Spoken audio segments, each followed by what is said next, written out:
Arzu edenim bu yetenim can gıydım. Sen yerde olsan mehribanlarım var gıydım. Bugün durmuşumda bir tege edim. Yüreğini kuruşasın seviyordum.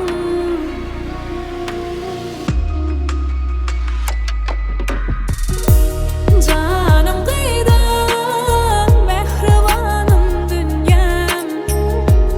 Canım kıydım, toylu basınla eyyam. Yarım bilen söylüp söyün yadıma.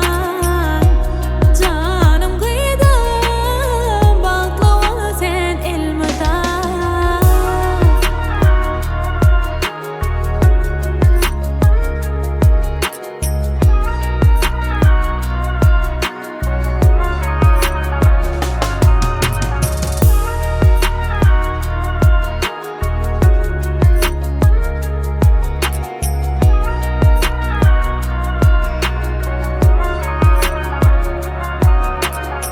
Yemişe edebini sakla, keven diyenlerini yatla. Kalbini söygü bilen akla, yarın yakinlerini hormatla. Can gıydım, dünya ödülüm. Men bazım senin gülüp gidenin.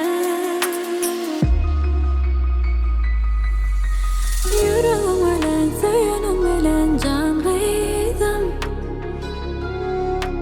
Baktı yaşa sen aydımım benim.